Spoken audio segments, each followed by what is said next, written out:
Hey, howdy. Let's continue what we're doing here. So we've extruded the entire body of the submarine. So a couple of goals of this lesson, just a few. One is to close up the nose here. So if you rotate this, you'll see the nose kind of has an open circle there. So I'm going to show you how to close that up in a nice way. We're also going to make a single periscope. If you want to make more and you want to make this little gate here that's at the top, I mean, help yourself. You can always go above and beyond.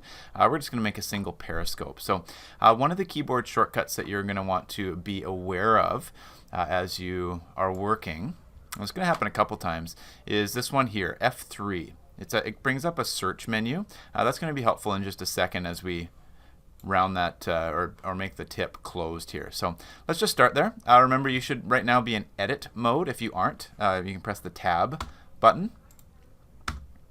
Right, I'm in object mode now, but edit mode is what you want to be in.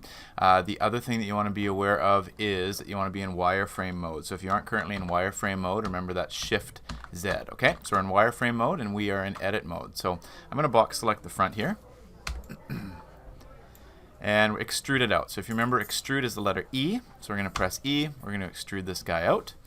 And now if we bring up the search menu, so if you press F3 on your keyboard, you get the search menu.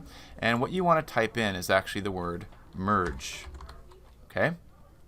So if you type the word merge, we want to merge part of the mesh. So if you go down to mesh merge and click there, there's three options: at center, at cursor, or collapse. We want to just merge at center. So when you choose that, boom, you can see that all of those close off at the center. So you kind of have that pointed tip there. Okay, so let's get back to what we want to do next. So next we want to add a periscope. If you remember, what we can do right now is change where this target is. Wherever you add an object, it'll go to that target. So if you want to, we can go to the cursor here, and we want to add a periscope up here.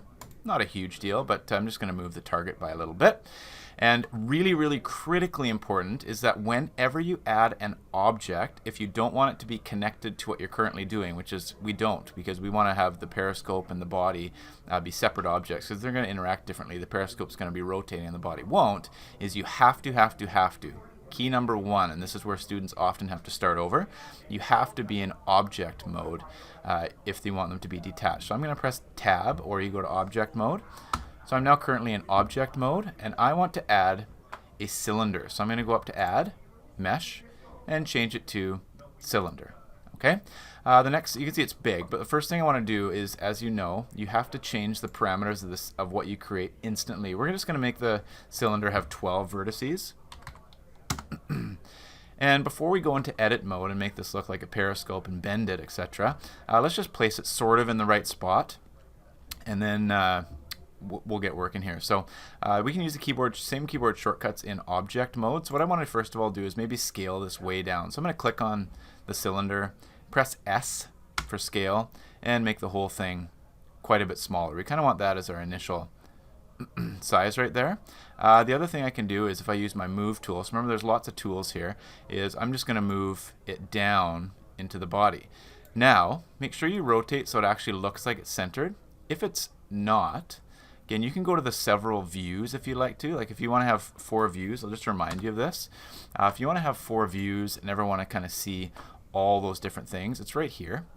So it's quadrant or single view toggle is Control-Alt-Q. So if I press Control-Alt-Q right now in Blender, see I've got 4 views. So the nice thing about that is I can actually see that the object, my cylinder, I can see it from above. I can see that it's kind of centered on the body. I can also see from the front that it's centered on the body. So it looks really, really good.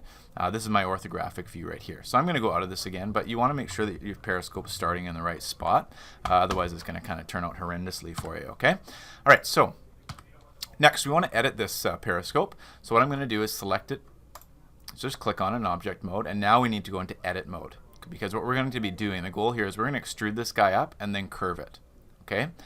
So I'm going to go into edit mode. Here we go. I don't want to, so you can see it's all selected.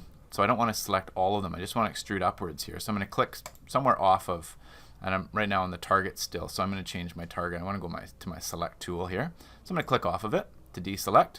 Then I'm going to go to my box mode and extrude upwards. Okay, so I'm going to press the letter E. Whoops. Frequently forgetting my shortcuts. I accidentally rotate instead of pan here. Whoops. Did it again. but I'm going to extrude upwards a couple times. And here's the critical thing, and one keyboard shortcut that I don't have in my document yet is the letter R. R stands for rotate. So what we're going to do is slowly, you can't do it quickly, we're going to slowly rotate and extrude this periscope backwards. And you can do whatever you want if you want to make one forwards, etc. But in order to do that, I'm going to extrude a little bit, unselect my extrude, and now I'm going to press R for rotate. So if I press R, you can see you can kind of start rotating it backwards. And when you click, it'll stop the rotation. So it's a process of rotate. And I'm going to click. Then we're going to extrude. Click. R for rotate. Rotate a bit. Click. E for extrude. Click. R for rotate. Click. E for extrude. Click. R for rotate. Click. And E to extrude it all the way back. So we've got sort of a periscope shape here, okay? The last thing we're going to do before we end this lesson is we're just going to go up to our object list and actually rename this thing. So if you look up here, we've got our objects. You can see we've got the sub body, we've got the reference. Don't worry about lights and cameras, but this cylinder that we just created is the periscope. So we're just going to rename it periscope. And again, I'm going to make sure that I save this. I'm going to do a save as, and I'm going to call mine Blender 4. You can call yours whatever you want to. You should save frequently, but I'm going to do a save as. And I've already, as you remember, it's in volumes. Mine's already default set to go to the right place, but I'll just model putting it in the right place here. So I'm going to name mine after Blender 4. Okay, that is it for this lesson.